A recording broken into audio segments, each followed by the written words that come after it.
Hello everybody, welcome to CarchariaCast, my free topic yapping podcast. My name is Austin Carcharia and I'm your host for today's episode. So in today's episode, I'm gonna be talking about the current state of Mattel figure, the Jurassic World toy line, and this will be mostly about the problems that I have with these toys, along with just general thoughts and possible solution on this whole thing. Now, before we get in, I have to clarify that I will only be talking about the Mainline, the main toy line dedicated towards children in this video, because the Helen Collection line can have its own video, since that is another topic I would like to discuss in another episode of CarchariaCast. So with that out of the way, let's get started. Now this all started about a few days ago when I saw the in-store photo for an upcoming 2026 Jurassic World Survival toy line by Mattel on Twitter and Instagram, which includes the new Monolophosaurus repaint, the Plesiosaurus, a new Dimetrodon design, and the Vespasaurus for the smaller figures, along with some product image for the new Stegosaurus and Gorgosaurus from the same line. Now, all I can say is I am very disappointed in the design direction that they're heading for, because it almost has this same feeling to the Kenner Jurassic Park Chaos Effect toy line, you know, the one with crazy, over-exaggerated creatures design, wacky gimmicks and stuff, which honestly I never really liked to begin with. And I find it really weird that they have to make a new design for the already existing canon species like Dimetrodon or Stegosaurus, which, you know, they already have pre-existing design that they can work with.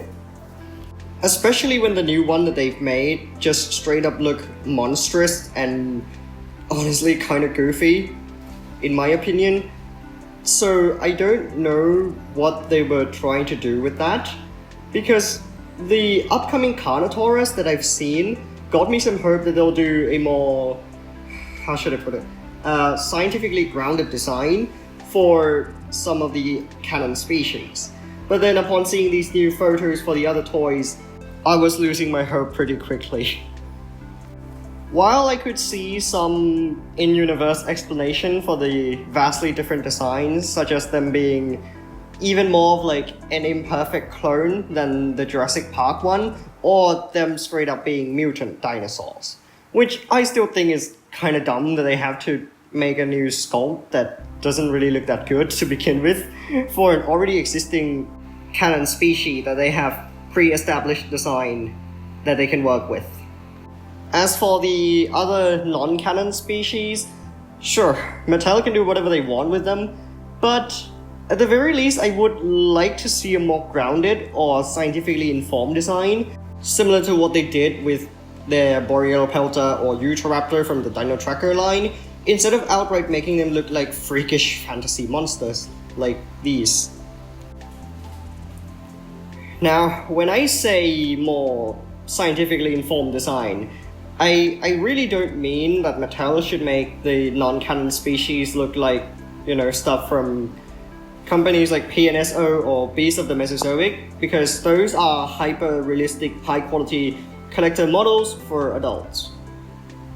What I mean by that would be using the real-life animal as the base when making their models, with some slight stylization to fit the generally more cartoony vibe of the mainline toys. Again, like what they did with their Borealopelta. I want these toys to have at least some kind of educational value with the portrayal for the non-canon species, so kids would be more interested in them and learning about the actual creatures that the toy is based on.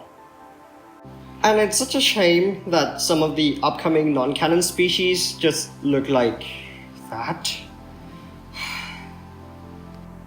Also, this isn't even like a recent issue that had just happened during the Jurassic World Rebirth line, or the upcoming 2026 Survival line, they've been doing this since the Dino Tracker line in 2023, which I will have some example here on screen right now.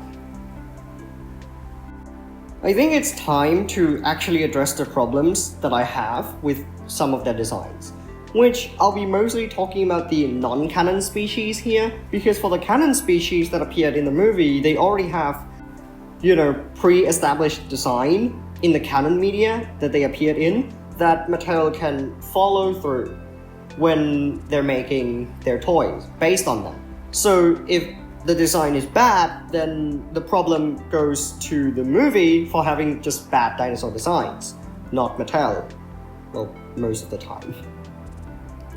And as I've already said, the non-canon species can allow for some educational value by introducing lesser-known taxa to parents and children buying the toys. So I think it is very important to represent them accordingly. Now, for the first major issue that I have with them can be seen in a lot of their toys, both in the mainline and Hammond collections, but of course we're going to be talking about the mainline specifically. And that is just the very cartoonish and goofy proportions for their dinosaurs. As someone who does a lot of 3D art during my free time, i.e. sculpting, modeling stuff in Blender, I always break down my workflow into 3 major steps, which is blocking out the proportions, broad detailing, and the fine detailing. Which for the latter 2, Mattel really excels at. If you look at some of their recent figures, you can see that they have excellent detailing. But the most important step when it comes to sculpting, or hell, even just art in general, will always be blocking out the shape and nailing down the proportions of what you're making. Because it will still feel kind of wrong or a little bit off, even if the piece has a lot of detail, if you did not get the base shape correct. You can see this problem in a lot of their toys, and these are just to show a few. For example, this gigantic tracker Mapusaurus from the 2024 Epic Evolution line. It doesn't feel, or hell, it doesn't even look like an actual Mapusaurus whatsoever. The proportion doesn't line up with the real-life reconstruction, and the extra spikes on its back that came from its gimmick, an action feature, just feels like an odd addition to begin with. The design they went with doesn't even represent the animal in the slightest, which is kinda sad because I really like Mapusaurus, and I think that's kinda unfortunate. Here is another one that I also don't really like, and that is the Neovenator, from the same line and assortment as the Mapusaurus. This one has a similar issue to its contemporary, with the weird spiked, odd body proportion that doesn't match up with the real animal, but I think this one is worse because it has such a deranged looking face that makes me feel uncomfortable when looking at it. Like, it looks like it's high? And for some reason they thought it was a good idea to make it look like that. So anyways, there's also another one, and this one has not been released yet. It is the upcoming 2026 Jurassic World Survival Gorgosaurus. And this one, like, the first initial reaction that I had when I saw its product image that has been floating around the internet, I was like, what the f have they done to my favorite Tyrannosaurid? Like, this is not my Gorgosaurus. It has a ridiculous amount of spikes, body armor, and osteoderms everywhere that puts the Indominus Rex to shame, which I don't think was even possible in this day and age. And aside from just the insane amount of osteoderm and body armors this thing has, it also doesn't even represent, the actual Gorgosaurus very well, with it looking really bulky and robust, with a somewhat T-Rex-ish looking face that's just stretched out, instead of the real-life Gorgosaurus, which is built to be more lean and gracile. And to me, it doesn't even feel like a natural animal, it just feels like something straight out of Henry's Wu laboratory. You know, it feels like a hybrid monster, instead of something that could actually exist. And I find it really strange that some of their toys have really off-the-rail, overly stylized design, like the ones I've just mentioned, while some have more grounded, well-made, scientifically informed designs, even if they're in the same line or assortment. And I think it almost feels like there are more than one design team working on different toys, and that they don't even communicate during the production for a consistent toy lineup. Now, this problem tends to plague some of their carnivores for the most part, but also on a few herbivore species as well, although not to the same extreme level of ridiculousness as their carnivores. And to give you some examples for the herbivore species that got hit really hard by this, here's the Archaeornithomimus and Boipiosaurus from the Frenzy Pack assortment in the Rebirth line, released just this year. Now, these two small herbivores are Ornithomimosauria and Therizzinosauria, respectively, which is a shame that both of them are being poorly represented in their toy forms. With the Archaeornithomimus looking nothing like an Ornithomimosauria, and hell, one of my friends had pointed out that it looks more like the macaw from Monster Hunter, if anything. And if they really want to do a feathered Ornithomimosauria, they can easily just slap feather onto the Gallimimus and call it a day. It wouldn't even be a bad idea for the Archaeornithomimus itself. As for the Boipiosaurus, at least I gotta give them props for getting the hands of the animals right, because Boipiosaurus is a Therizzinosauria and it has some really nasty claws for its size. But the rest of its body is just pure mess. Hell, we have proper life reconstruction of the animal to be used as reference, but for some reason they just didn't do it, and I don't really get it, because these images are like everywhere on the internet and you can find it just by googling them. So yeah. Now, I may have sounded a little bit too nitpicky, which I will admit I do be like that sometimes. And I've also seen some people defending these terrible design choices with the fact that these toys, the mainline toys, are being more catered towards children. And I'd argue that it's not even a good excuse for bad design choices. Because I do believe that children deserve high quality, affordable toys that actually looks good. Especially with the dinosaur toys, which I've already said a couple times now, can provide excellent educational value by getting kids to be interested in dinosaur, paleontology, and subsequently other fields of science as well, which I feel like is just as important as toys for entertainment. If you're going to show your dinosaur-obsessed child this and tell them that it is a Neovenator, they will know that there is something wrong with it.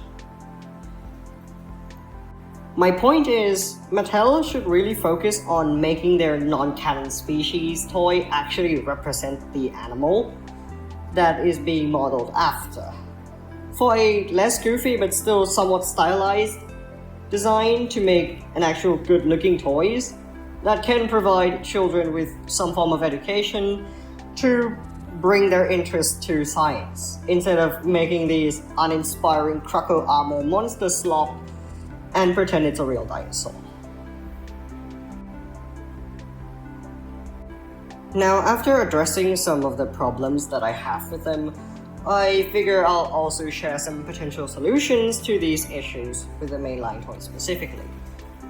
And since the biggest flaw in their designs is the strange proportion and weird anatomy, I think the best course of action is to have the sculptors and designer pay more attention to the creature's baseline anatomy and, follow the reference material accordingly. And while I think they don't need to make their designs one-to-one to the reference, like say, again, PNSO or Beast of the Mesozoic, because the target demographic and all of that, but it is still important to follow your reference regardless. Especially when they could easily look up reconstruction of a taxon to use as a reference sheet when designing their toys. Even if they're gonna end up stylizing them anyways, because that's just Mattel being Mattel. But honestly, I could care less. By having correct proportions, you can go really long way to make the design look good. And I think that's something that Mattel kinda struggle with a bunch of their toys. Because while most of the recently released mainline toys that feature canon movie species all look fantastic, especially the lab lockdown Tyrannosaurus or the Spinosaurus, which they actually use the maquette and CGI model as a base. But unlike the canon species, they didn't bother to put this much effort into the non-canon species, which will be featured in the toy line as well, just because they don't appear on the silver screen. I feel like the non-canon species that appear in the toy line should also have some substance to the design, with unique traits that are grounded to the real-life counterpart to reflect the animal that they're based on. They could also just hire paleontologists as consultants to the design team when they're working on the non-canon taxa to ensure that their toy will be designed under the hands of experts that actually know what they're talking about. And so they will suffer less from the goofy anatomy and incorrect proportions that have been plaguing Mattel figures since 2023. So I suppose I'll also talk about my general thoughts on the current state of Mattel Jurassic World mainline toys, both positively and negatively. Starting off with the positives, a lot of the herbivore toys look quite good, with very little stylization and generally sticking to the more grounded, scientifically informed design that I really enjoy. With the Wild Roar Maiasaura and Spikelopeus from the Jurassic World Rebirth line being generally pretty good, acceptable design for a Jurassic World toy. And of course, let's not forget the excellent Dino Tracker's Danger Pack Borealopelta that captures the likeness of Borealopelta in a stylized Mattel way down to its coloration, and ended up being one of my favorite toys from their previous lineups. Another thing that I also like about modern Mattel Jurassic World toys is the amount of new species that they've introduced within the new assortment and toy lines, which allows for mainstream taxa to shine in their toy forms, even if the design can be a hit or miss. But generally speaking, it's always nice to see the public being exposed to lesser known species of prehistoric life and learning more about them through medias like these. As for the negative, since I've already talked about the design problems a lot in this video, this part will be fairly brief. Now, if you compare their older lines from a few years ago, back from Fallen Kingdom and Dominion, some of the recent toys that have been released by Mattel have some really lackluster paint applications, which makes them look a little bit unfinished. And while it might be understandable that they have to cut down cost for paints, especially in this economy, I would argue that Mattel, being a multi-million-dollar company, wouldn't really have, much financial impact if they could have spent a little bit more budget on their paint to make their toys look a little bit more complete. To end this video on somewhat of a positive note, as somebody who's quite optimistic myself, I am really looking forward to see not only the future of the Jurassic World toys, but also the future of the franchise itself as a whole, even if it looks like it's going downhill. Well, Chaos Theory Season 4 looks nice. I'd love to see some new collectibles that coincide with it, hopefully. For my thoughts on the franchise and Mattel toy line as a whole, I think there's a lot of room for improvements. Some of the canon creatures design can be a hit or miss, especially with the recent newcomers ever since Dominion. I am looking at you, Juggernotosaurus, and whatever the hell Gareth was thinking with the D-Rex and Mutador. Regardless, the writing seems to be kinda mid, without any good plot or substance, and feel more like a true hour of CGI monsters bashing into each other than anything. As for Mattel, I don't really have high hopes for the upcoming one. Hopefully more well-designed toys will come out from them in the future, but as of now, I don't really have much to say. Thank you for watching. Don't forget to leave a like, share, subscribe, whatever else you do here on YouTube, as your support really helps me continue to do what I enjoy. Have a wonderful day and peace out.